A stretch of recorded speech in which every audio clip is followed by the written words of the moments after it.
Time now for another edition of the Red, Gold, and Bold podcast. With you as always, Jeff Chadiha from the NFL Network, Sam McDowell from the Kansas City Star. My name is Soren Petro from Sports Radio 810 WHB. Thank you for joining us. We are reviewing our NFL predictions coming up later on the Red, Gold, and Bold. We'll review our Chiefs predictions, but going over what we thought would happen in the NFL this year. Always a great learning process, as we will talk about how we did in picking the divisions, the wild cards, both the AFC and the NFC. How did our playoff predictions look, what we got wrong and why we got them wrong, the awards for this NFL season. We'll talk about that, plus our always exciting, and we never, ever miss on our bold and daring predictions. We will get to all of that right now here on the Red, Gold, and Bold podcast.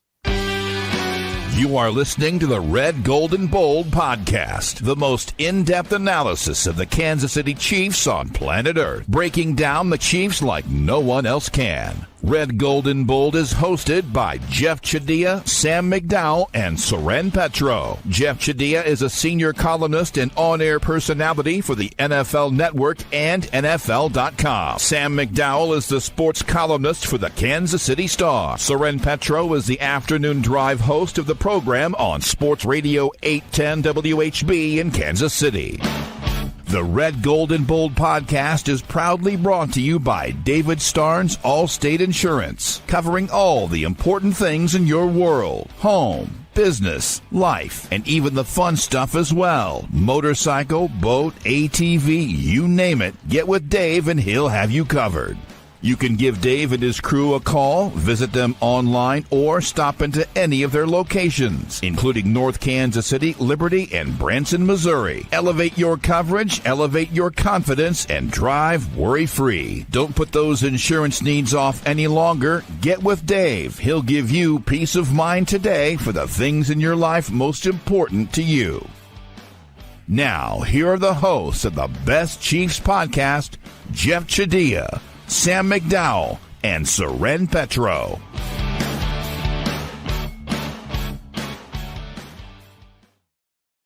Thank you very much, Curtis. We do appreciate it. Off and running here on the Red, Gold, and Bold podcast, taking a look at our NFL predictions. One of the things I always like to do, gentlemen, is first of all, we go back and review it.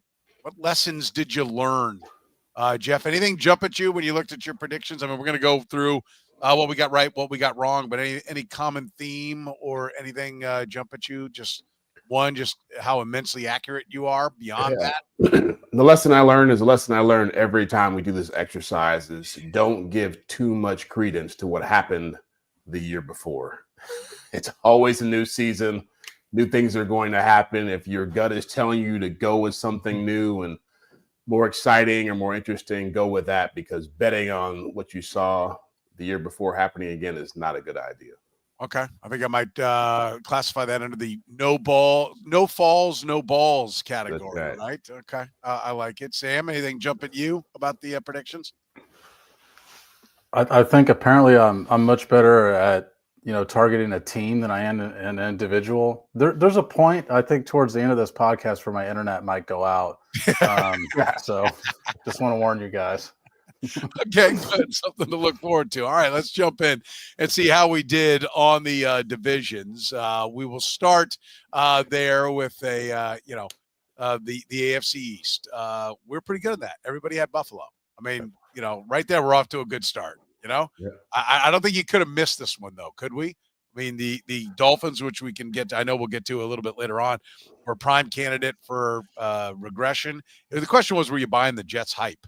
And it looks like none of us were buying the Jets hype as far as being a division winner.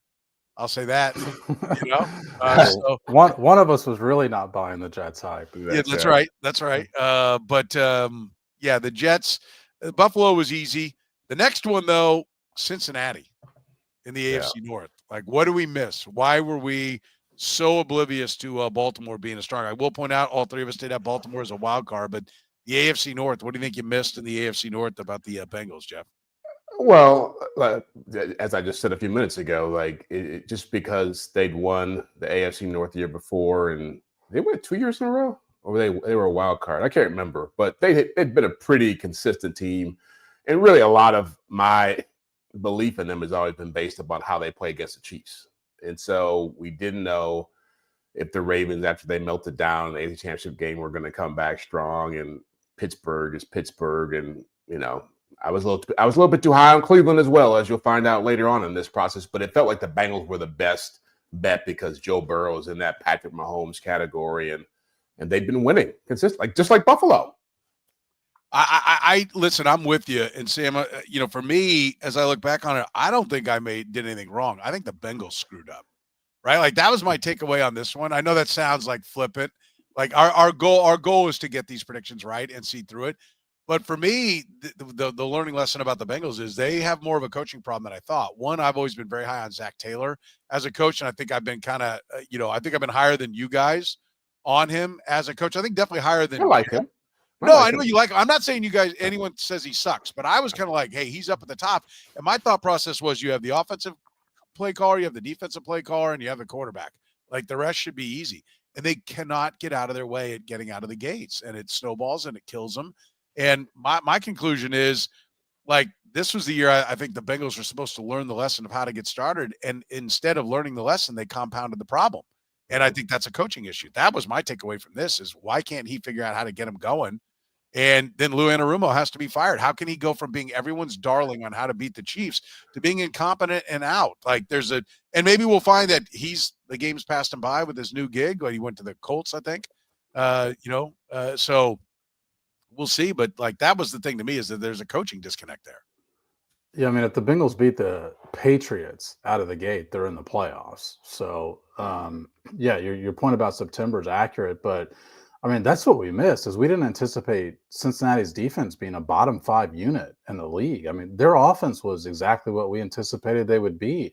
If they were a division winner, Joe Burrow had the numbers to win MVP this year. Like the quarterback was what you anticipated. Jamar Chase was terrific. The offense was exactly as you anticipated. I think they finished 5th in DVOA offensively. They were 27th defensively. They were bad against the run. They were bad against the pass. It is interesting that Cincinnati decided like 1 year that with Lou Anarumo was enough.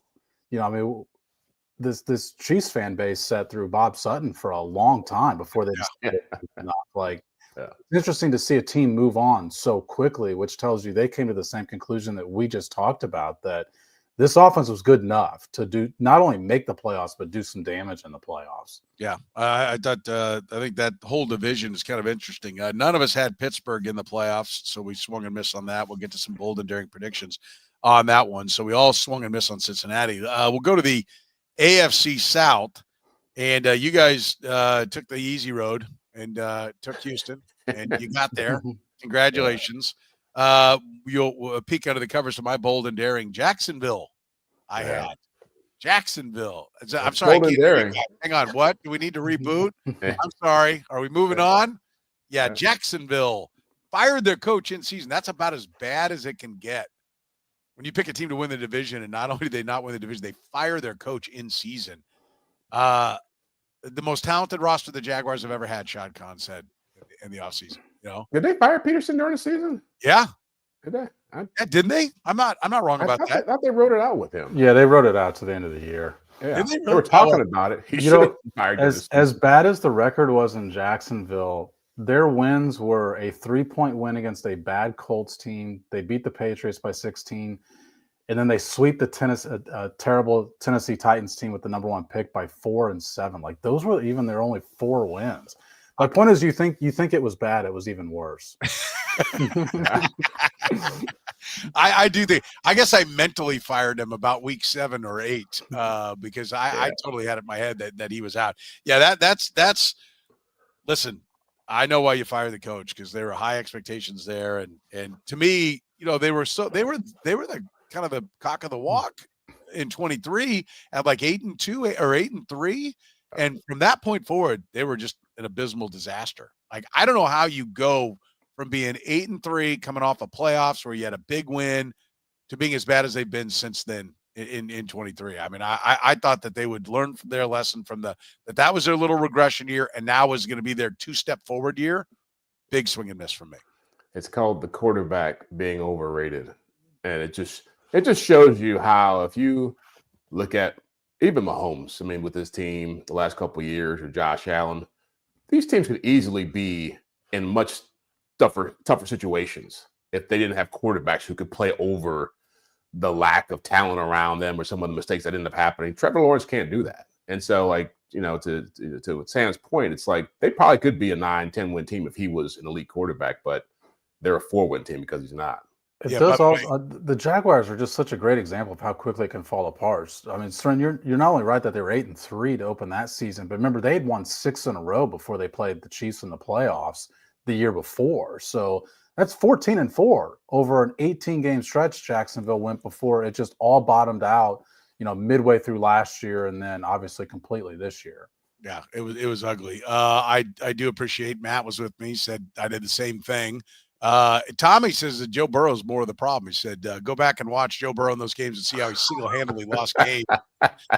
He is not Captain Clutch at the end of games. I will grant you that, but he certainly put up enough points that the problem wasn't the offense, right? He led the league in touchdowns and yards. And look, I mean, I've criticized Joe Burrow. He takes way too many sacks, but he led the league in touchdowns and yards. I don't think he's the reason that they lost 8 games this year.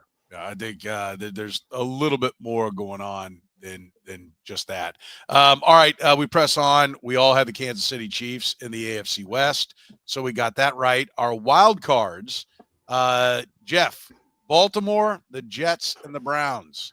Yeah. So of the playoff teams, you got the Bills, Texans, Chiefs, and Ravens.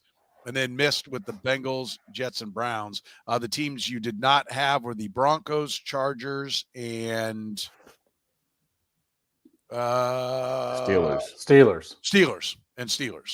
So what say you for look, it's I was way too high on the idea of Aaron Rodgers being the answer to the Jets' problems, coming back healthier. I was way too high on the Browns after Joe Flacco came in and played, and I forgot he was the quarterback who was going to be the quarterback, wasn't playing in those games.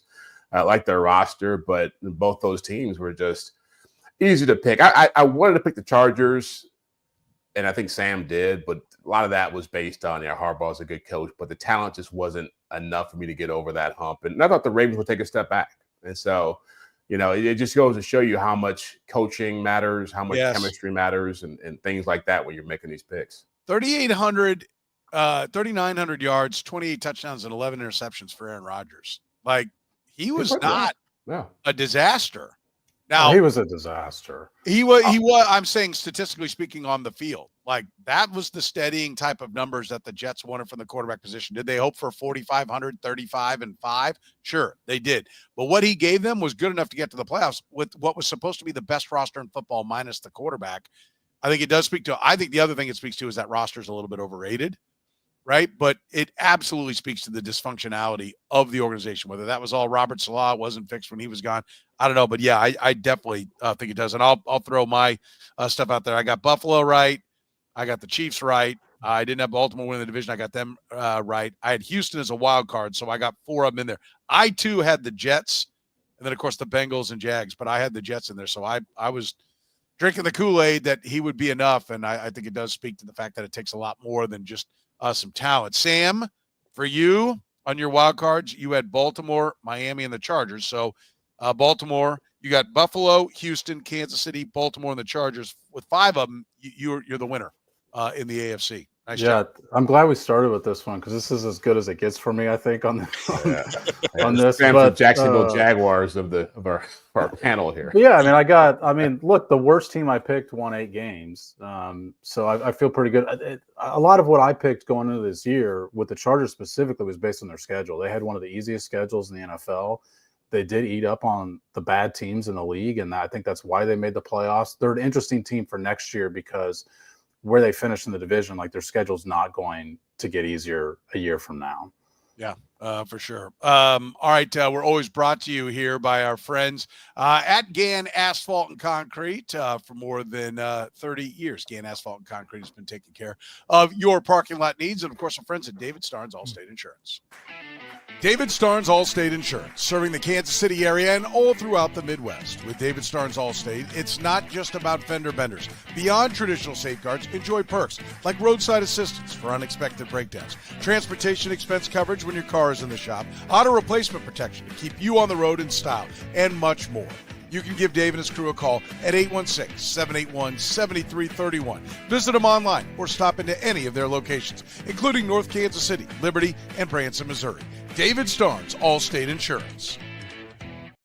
Gann Asphalt and Concrete, proudly serving the greater Kansas City area. Nationally recognized full-service paving and pavement maintenance contractor. Locally owned and making parking lot problems disappear in Kansas City since 1994. Let Gann educate you about the most cost-effective way to solve your parking lot problems. Free consultations, no commissions, in-house crews. Every project comes with a written warning. Gann Asphalt keeps your parking lot safer and helps you and your business avoid unnecessary delays and costly expenses. Find Gann online at GannAsphalt.com or call 816-484-3338. Gann Asphalt and Concrete. One contractor, all things parking lot. All right, let's talk about the NFC. NFC East. Jeff and I had the Philadelphia Eagles. Sam, you had the Cowboys. It does not start hot for you in the NFC. But I don't know that any of us are really doing a ton of bragging here because both Jeff and I had the Cowboys in the wild card slots. So none of us saw the crash and burn that was the Cowboys, but you had them over the Eagles. How dare you, Sam? Yeah, I mean, look, the Eagles had the worst defense in the league over the last 10 games the year before, and they were pinning a lot of their hopes on two rookie cornerbacks. But it turned out those two rookie cornerbacks were literally the best two rookie cornerbacks in the NFL this year. I mean, they put a lot on guys that in a tough position, young players that don't often have a ton of success in your first year in that league, but a ton of credit to their scouting department for identifying the right guys there. I think it speaks, Jeff, also to you just because you put another quality defensive coordinator in doesn't mean that the personnel fits. I mean, I think they had real defensive problems to get things started. The defensive coordinator change ended up being, and maybe the culture change. Dan Quinn's success in Washington would certainly lead you to believe that he had, a bigger impact than just his schemes and just coaching up the morale on the defensive side of the ball. Overall, that team really seemed to miss him, especially coming out of the gates. Oh, no doubt. And we talked about this going into the season, just how much does Mike Zimmer fit in with that program, the new defensive coordinator they brought in to replace Dan Quinn, because he runs a different defense and uses guys differently, and how's Micah Parsons going to play for him. But, I ended up not picking Dallas because of that division's history over the last 20 years where no one's repeated as the division champion in that time. It just seemed like, well, you're not picking the Giants because they suck. The Commanders were supposed to suck. And so the Eagles were sort of, I don't want to take too much credit for picking the Eagles because it seemed like it was just the easiest choice to make outside of picking Dallas to repeat. So I won't give Sam too much crap about that one. Okay. All right. NFC North, you guys had the Lions. I went with the Green Bay Packers. I did have the Lions as a wild card. You guys did have the Packers as a wild card. So we did pretty good there, but none of us saw the Minnesota Vikings coming in that division. I don't remember. I didn't even have them as a talking point, right? No way, no how. I saw nothing coming from the Vikings. Sam, did you? What do you think about the NFC North overall, and why did we miss so much? I think we did all right. You guys did great. You stuck with the Lions, and they won it. You had the Packers, but where were we on the Vikings? Well, just can't see Sam Darnold becoming an entirely different human being. I mean, isn't that it? Yes. I mean, I don't think there's a lesson for us here to start picking some quarterback to rebound his career 5 or 6 years into his career. I think this is an anomaly. This is an outlier what the Vikings did this year. And it's why, even as I said that I thought Andy Reid deserved Coach of the Year for coaching that team to 15-1, even though I thought the Chiefs had some flaws, I had no issue with Kevin O'Connell winning it. There were other guys that I thought that were competing for that award that I thought, I don't know why this guy is going to get it, but I didn't have any issue with Kevin O'Connell winning it for that reason. Yeah, I'm with you, Jeff. That is the other thing. If it's one, if Darnold's turnaround obviously is linked to O'Connell and his great offensive mind. He really, I think, and when we do our coach rankings, going up like a rocket on everybody's list after this performance. Yeah, and they're also built a lot like the Eagles have been built, where they do a really good job of roster construction. I was at their training camp last summer, and you see the talent there. I mean, obviously on offense, we were talking about Justin Jefferson and Aaron Jones and all the guys there, TJ Hawkinson. Their offensive line was good, even though they lost Darisaw during the season, their left tackle, to injury, but they brought in Jonathan Gennard and made some big, some smart moves on defense, and Brian Flores. They have good coaches, outside of just Kevin O'Connell. And so, I think that, like Sam said, it's like, who was going to buy Sam Darnold at this point, last year? Nobody. I will say that Aaron Jones staying healthy was a minor miracle. And the fact that they're talking about an extension with him shows the regression that, in my opinion, that's coming for the Vikings. Right? They don't know who their quarterback is. And Darnold, to me, got exposed at the end, which speaks to how good O'Connell was at propping him up along the way. But in the playoffs, he was destroyed. And it was pretty easy. They had figured out, okay, here's how you beat this guy. I don't know how everyone forgot it, but they had figured that out. By the way, I appreciate Matt, who apparently played along and made all his predictions with us. But to Sam's point about what's coming up, he said, "Don't feel bad, Sam. You all bought me in." Oh, look at that. So Matt, who was keeping keeping records on how we did each week picking the Chiefs and everything, apparently kept records on. I didn't bomb the individual awards. I bombed the bold and daring. I mean, we'll get to it. Okay, yeah. Okay, we'll get to it. But I appreciate Matt is the watchdog of the Red. I thought that was Tommy Lester's job. Tommy's the bitcher of the Red, Gold, and Bold. He bitches about things. There's a big difference there. Yeah. Matt's, more official in how he does things. All right, NFC South, we all had the Falcons. It was the Tampa Bay Buccaneers. None of us saw the Bucks. It wasn't a wide margin here. I think we should have been more bullish on the Bucks, Jeff, but I don't think we bombed this. The Falcons were kind of hanging around. They weren't quite ready. I don't know. Kirk Cousins was a problem. That's the takeaway I have on this. Kind of hanging around. They were running away with the division at midseason. It was almost like, is anybody going to compete with these guys? And so, they fell apart in the second half. He imploded. They even had a chance towards the end to get back into it. But, I think Atlanta was the most sensible choice given how that division has played out. And again, if we're talking about quarterbacks from the rebound, look, Baker Mayfield's done amazing things. He probably doesn't get enough credit for what his career has been since he got to Tampa Bay. But for him to do even better than he did last year, again, nobody was betting on that either. Yeah. The Bucks, I think, did get down and come roaring back, but it was very schedule driven. You could see they were playing all their tough games early, and then they had this stretch of games that you thought that they were going to be able, be able to make up some ground. And, so I do forget, you're right. They were out in front, but schedules, win games. And, we could, because I remember talking, hey, the Bucks are going to get going when you look at their schedule. But any takeaway for you from the South, Sam? Well, Atlanta is in position to still win the division. And what was it, week 17? They lose that game in overtime at Washington. But it's the same takeaway that I'll have on a reason I picked Aaron Rodgers for something else, which is usually late 30s quarterbacks coming off of injuries are not good players to bet on. And Tom Brady had bucked that trend, and a lot of people think that Tom Brady was a new trend, and it's just not. He's still the outlier in this. Okay. The NFC West, we all had the Niners. Obviously, injuries ravaged that team, but there is Kyle Shanahan. He does crash harder like that. He does like the down years. And we'll see. Maybe Andy Reid's going to have a crash this year. They've got some cap things. We'll see what happens with the Chiefs, but the one thing I would say is he's more susceptible to a big. It hadn't happened for a couple of years, but there for a while it was great year, bad out of the playoffs, great year out of the playoffs. That was kind of the return there. It was injury driven, there's no doubt, but they also were top heavy in the roster, and the depth caught them. So I think we maybe could have seen a little bit better about that. The Rams end up getting there. I had and Sam had the Rams in the playoffs, so we at least got that one. Jeff, you did not. I don't know. Any big takeaway from the NFC West? I don't see a whole lot there to pick at. Jeff, you anything?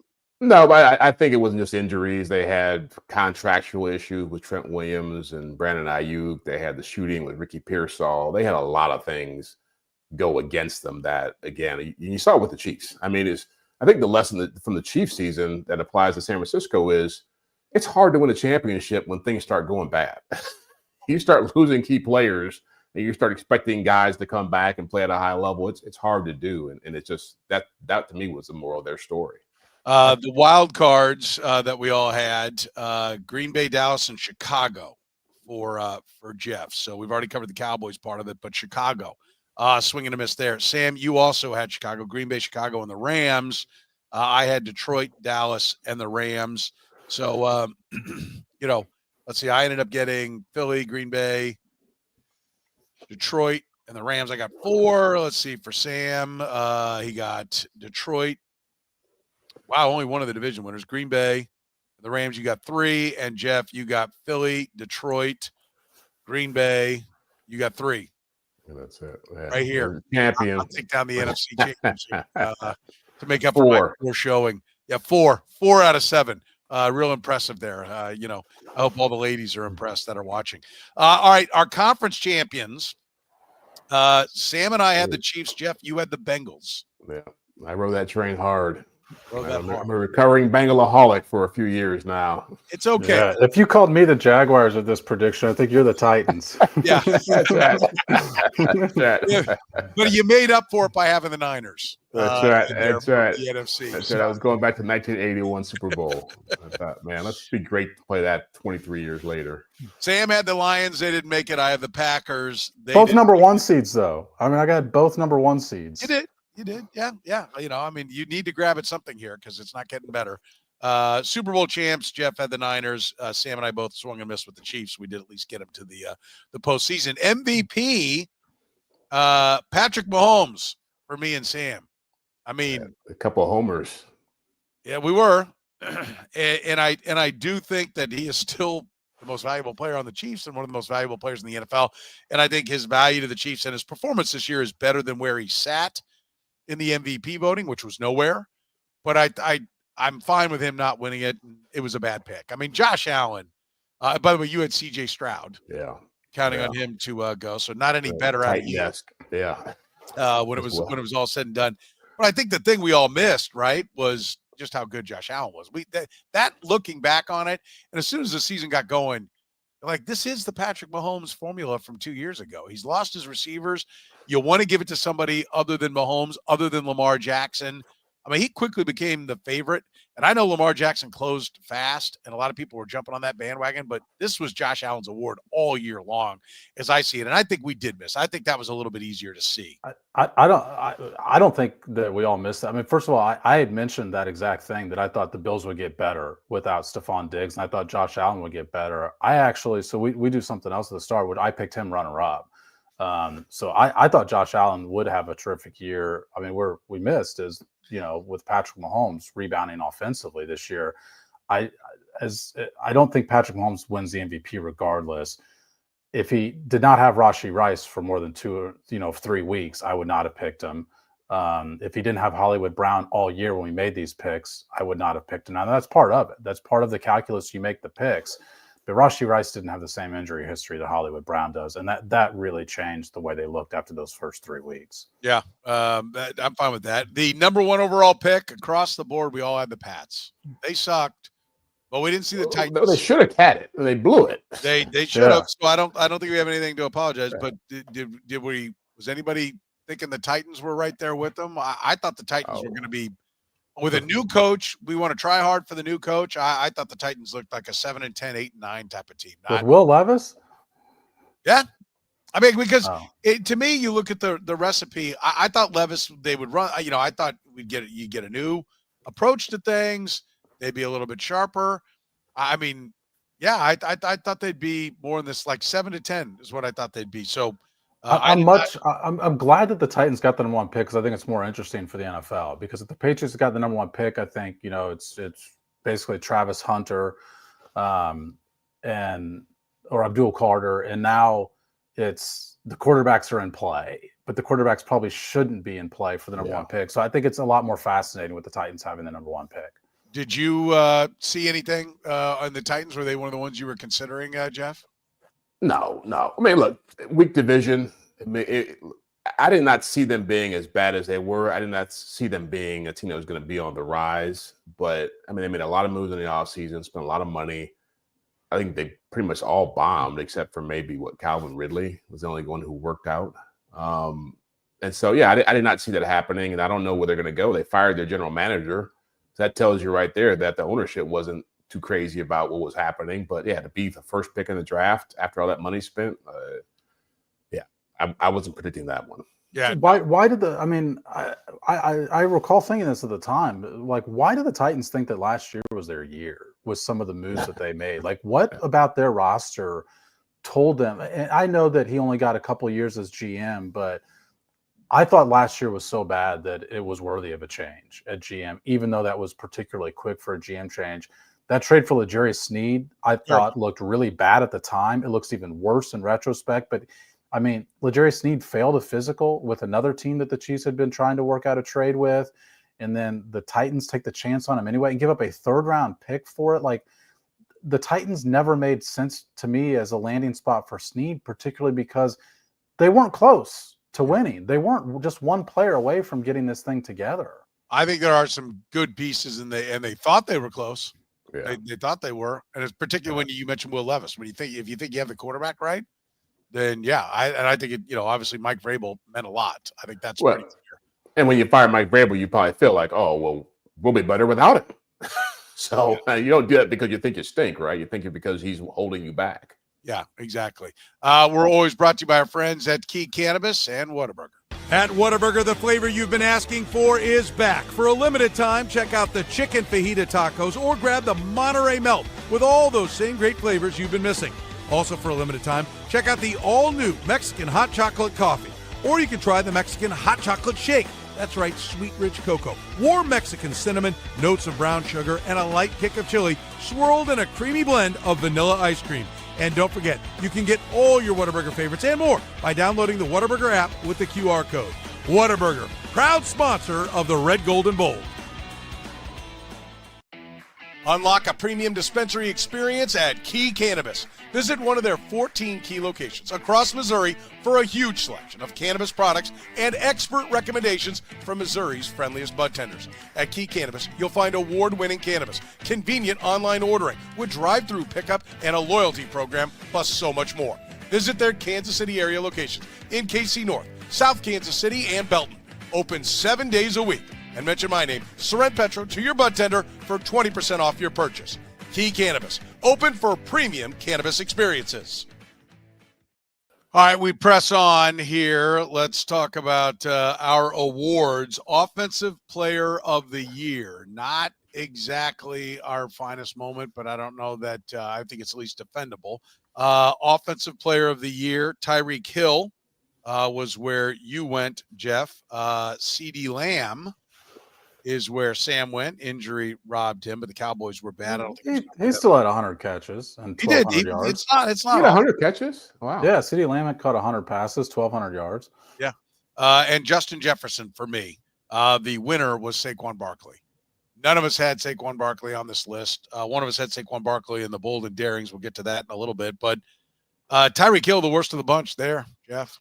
Yeah, and close with a flourish by when you get off the team, right? Just for an exclamation point on my prediction. Look, he almost had – did he have 2,000 yards? No, he almost had 2,000 yards receiving the year before. Like 1,900. He was the, NFL Network's #1 player. I was drinking the Kool-Aid. Like, if Tua had stayed healthier, I might have more of a case for this. So that didn't help his cause. But, yeah, between all the off-the-field stuff and – the way it played out with the quarterback, I'll take the L on this one. He's also in his 30s. Yeah. I mean, I think that's one of the lessons. I don't think picking a guy in his 30s. Yeah.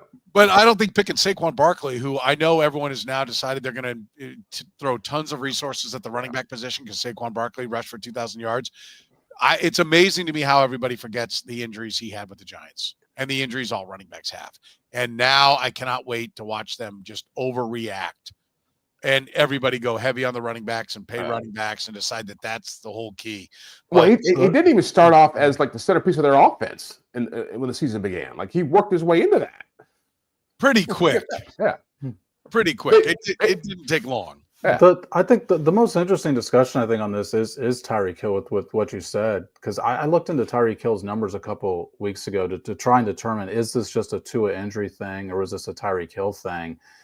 And I think they're both to blame for the year he had. I mean, when you look at like his advanced metrics, and I know some of these stats aren't quite as popular here as others, but his target shares, the amount of deep targets he had dropped significantly. Like that was the main thing that raised when he went from Kansas City to Miami.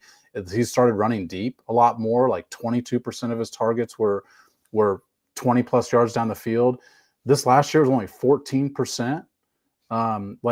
And then his tight window percentage increased a ton, which means like guys were covering him better than they were. I don't think Tyreek Hill is cooked at all, but I think he's past his prime now. I think it's fair to say he's past his prime. I think you're right. He's on the downslope, and I think he has so much speed to burn that he's just got to become more efficient at other things, and he can still be really good. But I do think, and I think teams started covering him differently. But I go back to the game against the Texans where 2 times they tried to run goes on the sideline, and he was completely covered. He couldn't just run by someone. And, whether that's just a little bit of speed or he got lazy on his technique, I don't know. But, yeah, his skills had eroded. Justin Jefferson had a nice year. He's kind of like CeeDee Lamb, but didn't get there. Defensive Player of the Year. You guys had TJ Watt. I had Myles Garrett. It was Patrick Surtain. DB hadn't won this award in a long, long time, so I got no problem swinging and missing on Patrick Surtain. Myles Garrett, both our guys were good. I don't know what to take away from this. Yeah, I mean, Myles Garrett finished 3rd in this race, and TJ Watt finished 4th. So, so I did. I don't these guys had good years. Yeah. Was Patrick Surtain that dominant? I mean, I just felt like people were looking for somebody to give it to at the end. I mean, there's no knock on him, but it's like the DBs who won it have had historic seasons. As far as intercepting the football and game-changing plays. I know the advanced metrics probably favor him, but I just thought, does he really deserve this award? He did have that pick 6 against the Raiders in that game, but there was some stat that I think it was with like 2 weeks ago that I had read where the quarterback rating when throwing his way was so bad that quarterbacks would have been better off every single time they had targeted him just throwing it out of bounds, because the incomplete pass, if they had thrown incomplete passes every single time, they would have had a better quarterback rating than what they finished when they targeted him. Well, let me tell you, a lot of times the Defensive Player of the Year award goes to a defensive lineman. It goes to somebody that gets after the quarterback. This year, Trey Hendrickson led the league in sacks, but the Bengals weren't going to the playoffs. And he finished 2nd in the award. Myles Garrett was 2nd in sacks, but the Browns weren't going anywhere. Nick Bonito, newcomer to being considered one of those guys, was 3rd in sacks. Kyle Van Noy, 4th. But I don't think anybody looks at the Ravens and goes, Kyle Van Noy. I mean, he's a kind of a journeyman that had a big sack here. Daniil Hunter, 12. Jonathan Grenard, 12. Micah Parsons had 12, but battled injuries. I mean, so I think the D-line, I think there was kind of some factors that led people to look someplace else in this category. Surprise of the year. I had Jacksonville. That was just a double down. I mean, he got right. he got the blackjack 16 and decided to double down for some reason. Yeah, read the question wrong. Sure. Yeah, I know. I want to surprise people with this. They surprised you. They did surprise you. No response. Just I deserve it all. Just keep bringing it my way. I have no response. That was terrible. Jackson Smith and Jigba for us. That's a good one. Yeah, I feel good about that. He led all slot wide receivers in yards by like more than 200 yards this year. So I feel good about that one from the slot. So he had 100 catches this year. He had over 1,100 yards. But I'm just saying, from the slot, he developed into the most effective slot receiver in the game. Seattle found the right spot for him. I mean, Seattle catches for 1,100 yards. I mean, I don't think you got to go into the weeds, Sam. You're fine. Like, it's not Jacksonville. Like, my point is, I think there's some relation to the Chiefs here. I think the Chiefs try a lot of things with a lot of wide receivers. Seattle kind of does the same thing. They found the right spot on the field for Jackson Smith and Jigba. So I'm crediting the team a lot here with finding the right role for the player too. Okay. I'll take that. Your surprise was Jamison Williams, Jeff. Yep. I think pretty good. I think that's solid. He had 1,000 yards. 1,000-yard receiver, deep threat. A lot of big plays for them. Still got in trouble off the field, but you know what? He was they were waiting for that breakout season. So I always say this when it comes to the kid Xavier Worthy with the Chiefs. If he ends up being Jamison Williams Like that's his ceiling. Yeah. Okay. And I think that's a fair point. Disappointment, Jeff. You and I had the Miami Dolphins. I feel good about that. A lot of people were chirping as to whether or not they were going to take the next step and win the division because the Bills had lost their receivers. No, they didn't. So they disappointed. They don't make the playoffs. And you had Aaron Rodgers, Sam. Well, you mentioned the statistics aren't awful, but the results. I mean, I think you're okay with this one. Okay. Not spectacular, but okay. He is the disappointment. The Jets were the disappointment of the NFL this year. Jets were, but it's not all on Aaron Rodgers, is it? Yes, it is. Yes. Every bit of it's on Aaron Rodgers. Yes. All of it is on Aaron Rodgers. Wow. Seriously. I mean, look, the distraction he was off the field, the fact that he brings in his friends who are also terrible football players, he was terrible this year. Too. I mean, there's, like I said, I mean, I've already said the lesson with Aaron Rodgers is that we got to stop thinking that every quarterback's just going to play into their 40s and be what Tom Brady was. I think the lesson might be that we're going to fight vociferously for the closest thing to a right decision we have left on the board because the future for Sam McDowell is not bright. Is that? You cannot possibly. The guy, Aaron Rodgers, a Hall of Fame quarterback, is not even going to be a starting quarterback in the NFL next year. How is that not a disappointing year? 3,928 and 11. He'll be, if he wants to play, he'll be a starter somewhere. I don't think he's gonna not get a job. Yeah, what am I? I'm Aaron Rodgers finished 25th in the league in QBR. 25th, but not disappointing. Listen, it is. He's disappointing. I said it's not awful but it's mostly because it's the Jets awful. didn't win. Because he was a distraction. He did all the same crap he did off the field that he always did. What's different about that? 28th in yards per attempt. The reason he threw for 3,800 yards is they got their ass kicked so bad in the first half. They're pass the whole second half. He's 28th in yards per attempt. Okay. Sam is just down. I can't believe we're arguing that Aaron Rodgers was not a disappointment. You start getting some tweets from Pat McAfee here. He was awful. So by the way, did you see the text we got? Aaron Rodgers was effing brutal this year. If you check your, we have a friend chiming in. That we all know, who is he's on. Oh boy, Team McDowell. He's on Team McDowell on this one, so we can put that one in the bag. Analyst guys stick together. Yeah, that's how it works. Look, you can always trust our buddy David Starnes, Allstate Insurance. David Starnes, Allstate Insurance. Elevate your coverage, elevate your confidence, and drive worry-free. Covering all the important things in your world: home, business, life, and even the fun stuff, as well as your motorcycle, boat, ATV, and you name it. Get with Dave, and he'll get you covered. You can give Dave and his crew a call at 816-781-7331. Visit them online or stop into any of their locations: North Kansas City, Liberty, and Branson, Missouri. Don't put those insurance needs off any longer. Get with Dave today. He'll give you peace of mind for the things in your life most important to you. David Starnes, Allstate Insurance. Unlock a premium dispensary experience at Key Cannabis. Visit one of their 14 key locations across Missouri for a huge selection of cannabis products and expert recommendations from Missouri's friendliest bud tenders. At Key Cannabis, you'll find award-winning cannabis, convenient online ordering with drive-through pickup and a loyalty program, plus so much more. Visit their Kansas City area locations in KC North, South Kansas City, and Belton. Open 7 days a week. And mention my name, Soren Petro, to your bud tender for 20% off your purchase. Key Cannabis, open for premium cannabis experiences. All right, it's time. It's what we've all been waiting for. It's time for the bold and daring predictions. That's really the highlight of this exercise. Who wants to go first? Where do you want me to start? Jeff? Where is this stop cam button? Does this work? That's it. You're gonna bounce out. Well, we all got on the Bears, so we might as well start there. We all had a Bears bold and daring. Oh, good. You guys are with me on one of these awful things. We all did. We all did have a Bears. That is very much true. The Chicago more Bears, bullish than others. Yeah, the Chicago Bears will have a top 5 offense. Jeff Chadiha said they were 28th in points, 32nd in. Oh, good. That's even worse than mine somehow. That's right. Yeah. That's top 5 in their history, franchise history, right? Okay. I see where you're going with that one. Yeah. I threw in that Caleb Williams would have 28 touchdowns or more. He only had 20. 28 or more. He only had 20. So that's not good. but it's not as bad as Caleb Williams will break Justin Herbert's rookie record of 31 passing touchdowns. Yeah. Sam, what happened to Caleb Williams? His pocket presence is terrible. I mean, I know a lot of people blame this on the play calling and the offensive coordinator, but I think that's a scapegoat.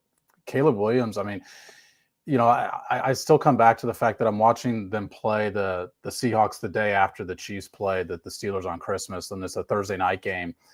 And Kirk Herbstreit comments that because Caleb Williams has this like eight game streak without interception, that he hadn't had any negative plays in a long time. And he had been sacked 7 times in the freaking game. It's like, those are negative plays. And Caleb Williams needs to realize that a sack for that offense was insurmountable this year. His pressure to sack ratio was 28%, 4% higher than anybody else in the league. I mean, I think a lot of times when we talk about this, there are signs in college that it's an issue in college too. And I don't know if you guys had the same reason for why you picked your Bears picks that you did, but that's what I overlooked, is that he's got to get that part figured out, no matter who his offensive coordinator is. He was in college. He was able to dance his way around and find, like he kind of watched Patrick Mahomes on TV and said, I can do this. And at college he could, and in the pros he couldn't. And I think the mistake we made was thinking that he would understand the difference between the college and pros, and he would rein a little bit of that in, that he would, but he did not. And yeah, that was the thing that was surprising to me, was, just his inability to understand when he's trapped and get rid of the ball. Like, he kept thinking he could just dance around guys. And I would think that that's coachable, but I didn't see him being the disaster sack-wise, Jeff. Did you? Yeah. I'm glad you mentioned Mahomes, because this is what Mahomes would have looked like if he had not found Andy Reid and the Kansas City Chiefs had landed with a bottom feeder team with a bad offensive coach. I think it would have been worse. That's a coaching thing. This is the coaching thing. This is but don't you think that he would have risen? Like, look, I think one of the things. So you think if they land the right offensive coordinator, Caleb Williams will be Patrick Mahomes? No, I'm saying that if you have bad habits, they need to be coached out of you at this level. And he had some bad habits, like Sam said, that were not coached out of him. And what you saw was a guy who had these bad habits, who was on a team with a defensive-minded coach and a coordinator that got fired. I'm not arguing the Caleb Williams, but you've dragged Patrick Mahomes into this conversation and said this is what he would have looked like. Are you saying Patrick Mahomes' habits are that bad? You just saw him against the Eagles, right? And this is 6 years into the league, 7 years. I mean, I think have those problems. And it was a complete, it stood out like a sore thumb, because Caleb Williams was like this week after week after week after week. Part of the conversation was that, like, that's not what Patrick Mahomes usually looks like. Yes, he had a bad game, and yes, he took sacks when maybe there wasn't pressure, but I mean, he had never finished worse than third in pressure to sack ratio until this year, which it was worse this year. Like, his pocket presence downgraded this year. I think the Patrick Mahomes thing would be an extreme comparison, but I do think it's always been underrated that Patrick Mahomes set out a year and what was happening in that year. And I'm sure a major coaching point during that time was his pocket presence. I don't think that Caleb Williams would have been Patrick Mahomes if he had the same situation. I'm not saying that. I'm saying that any quarterback, I think Mahomes, any quarterback would look that bad if you come in with those habits and you don't get them coached out of you. That's the point I would say any quarterback would look worse. I wouldn't say would look that bad. I don't think Patrick Mahomes would look that bad. I think he has a better feel, a better pocket presence. I think it would have been worse, but I don't think he would have been that bad. That's the only distinction I want to make. I think your point is a valid one. I just want to make sure that there's Mahomes and there's Caleb Williams, that we are agreeing that no matter, like, yes, in a great situation, Andy Reid would have brought up Caleb Williams, but not to the point that Patrick Mahomes is at. In a bad situation, Patrick Mahomes would have come down, but not to the point that Caleb Williams came down. That's the point I want to make. I guess the point I'm making is that Caleb Williams is probably as talented as Patrick Mahomes. There's a lot of quarterbacks as talented as Patrick Mahomes. And whether we can disagree on how much it would have looked, how bad it would have looked, but we never saw Mahomes as a rookie.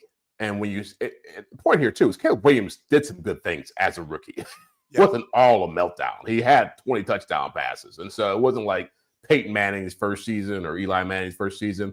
All I'm saying is that this is an example of a guy who people are going to beat up on him, but I think he didn't have a great supporting cast, didn't have great coaching, and he obviously had habits that were an issue that never got coached out of him.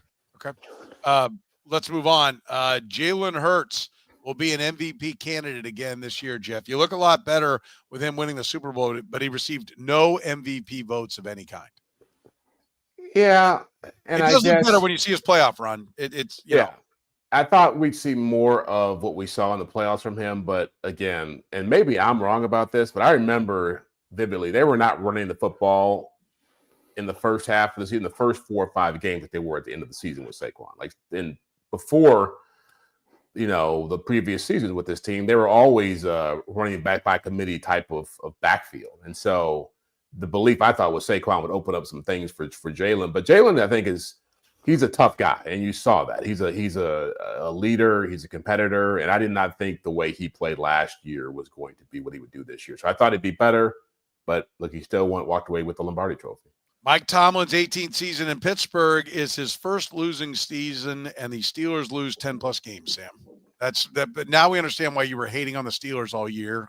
You were trying to justify this bold and daring prediction. Well, I don't think that my hating on the Steelers all year was proved wrong. Like this is statistically wrong.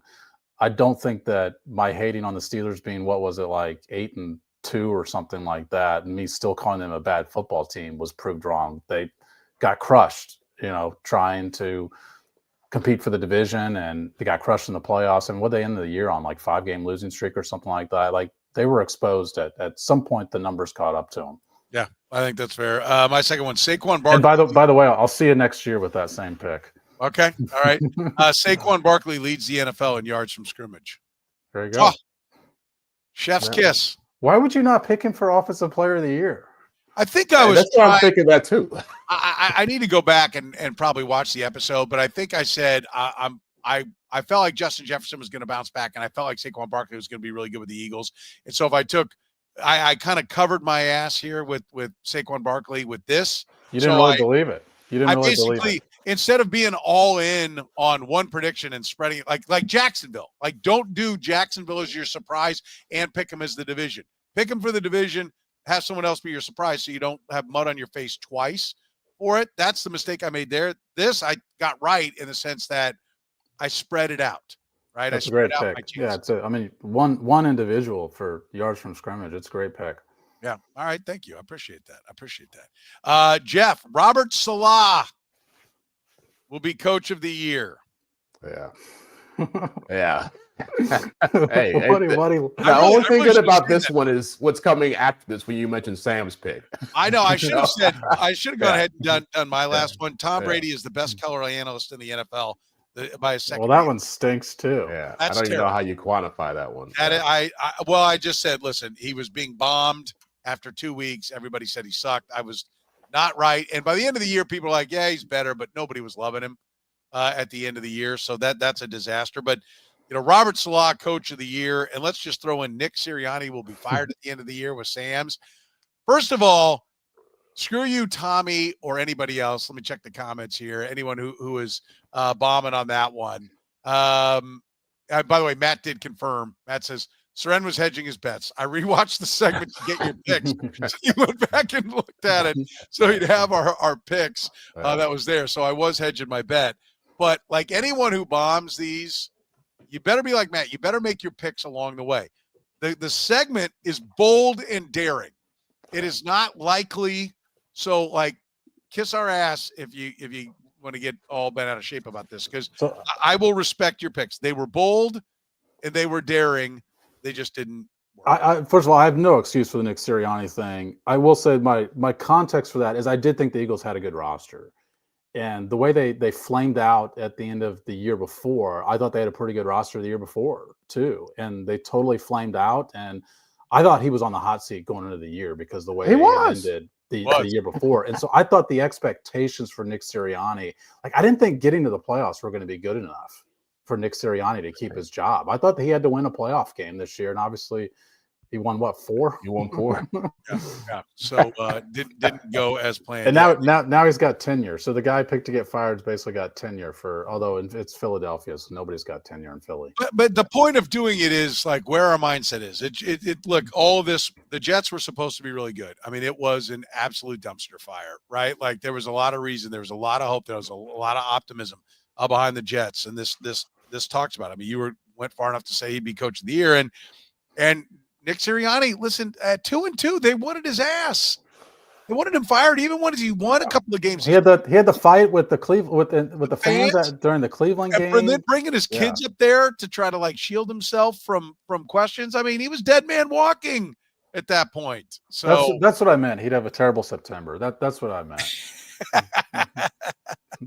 I love it. I love it. Remember, you can always support the Red, Gold, and Bold podcast by supporting our great sponsors, David Starnes, Allstate Insurance. Give his crew a call right now at 816-781-7331. Gann Asphalt and Concrete. Serving Kansas City for more than 30 years. One contractor, all things parking lot. Find them online at GannAsphalt.com. Whataburger, check out those chicken fajita tacos. They're absolutely fantastic. They may have to change the name to What a Taco with those. I love them. They brought some by the station there. Absolutely phenomenal. Go get you some of those and check out that Mexican hot chocolate coffee as well, and the Mexican hot chocolate shake at your Whataburger and Key Cannabis. If you mention my name, Soren Petro, to your bud tender, you can save 20% off your purchase. For Jeff Chadiha from the NFL Network, NFL.com, Sam McDowell from the Kansas City Star, I'm Soren Petro saying thank you very much for joining us right here on the Red, Gold, and Bold podcast.